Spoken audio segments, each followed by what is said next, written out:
Hello, everybody. In this report, we're going to cover the 12 Rules of Life by Jordan Peterson. Let's begin with an outline of what we're going to cover. Well, the author begins by talking about individual biological needs for structure and ethical frameworks. And what he points to is that individuals used to fill their bucket with religious beliefs, societal beliefs, tribal norms, that type of thing. And gradually, we've gotten away from that, and we've arrived at a state of what we call moral relativism, that individuals begin to look at there is no inherent right or wrong, it's simply how you see things. Well, the author rejects that. He says that there is a such thing as a good life.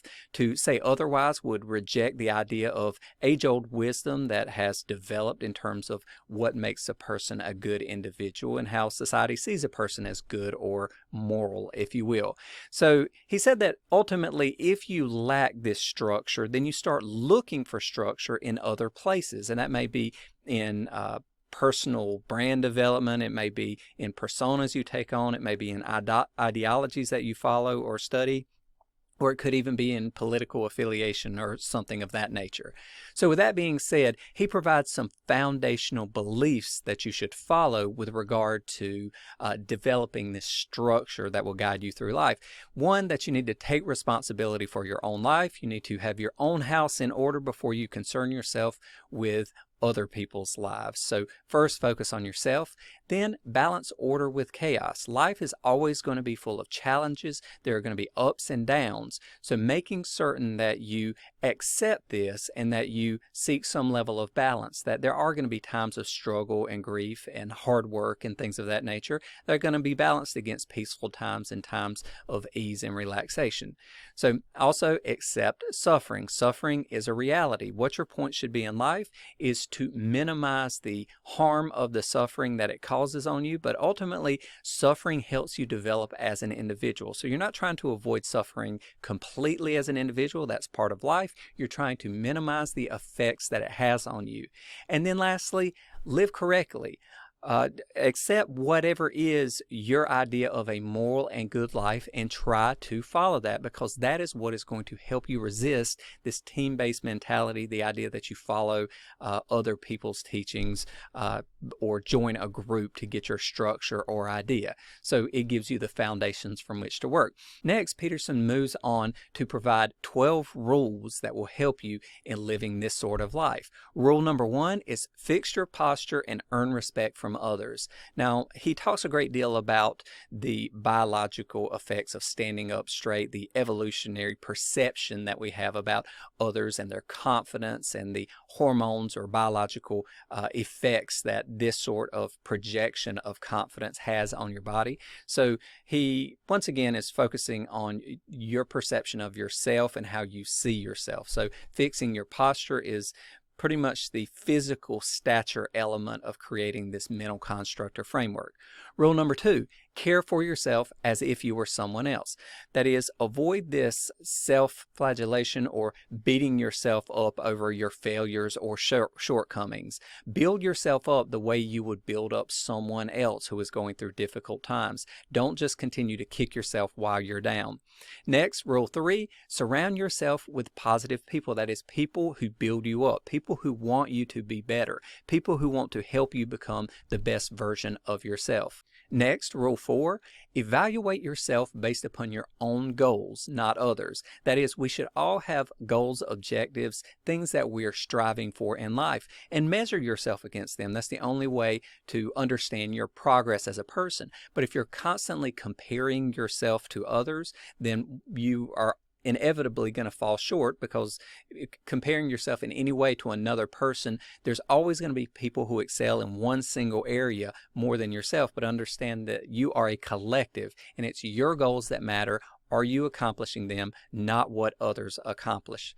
From there, number 5 is more about direction for how to collectively make society better for others. And he points towards parents, and he says, educate your children to understand what are societal norms. That is, things like manners, expectations of common courtesy, how you interact with others for common understanding. We are part of this greater community, this greater marketplace, and how we act with regard to others makes a huge difference, and it affects the daily lives of others. So we have this obligation, once again, to act in conformity that makes other people feel comfortable as well. Next, rule number 6, reflect internally and ask yourself, have I done everything possible to resolve a situation before you cast blame or put the reasoning or attribute the cause of some negative outcome to something outside of yourself. So always look internally. Ask yourself the questions, have I dealt with this correctly? Am I perceiving this information correctly? Have I done the work necessary to put myself in the situation for success before you simply go about blaming others or blaming external forces?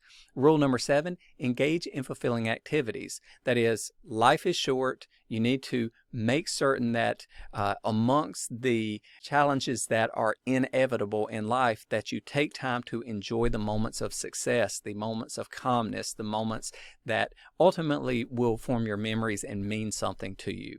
Rule number 8, operate consistently within your personal truth. That is, always be honest. Adhere to your moral and ethical guidelines, the internal beliefs that you have about what is right or wrong. Don't take the easy option of following paths that may not align 100% with your ethical or moral code or boundaries, because doing that ultimately undermines yourself as an individual and doesn't serve anything further than some temporary objective or emotional motivation in the moment. Rule number 9, listen to others. This is taken directly from many other books, starting with How to Win Friends and Influence People. That is, listen to others. It endears you to them. It makes them respect you or feel understood. It can make people like you, but also it's the best way to acquire information such that you understand the situation and what's going on. Rule number 10, specify your problems clearly. If you truly want to improve something, there's nothing to be gained by groveling in a problem and simply complaining about its existence. To specify exactly what the problem is, to delineate the cause, is the first step always in trying to understand how you're going to overcome this problem. So that's rule number 10. Rule number 11, acknowledge inequity exists.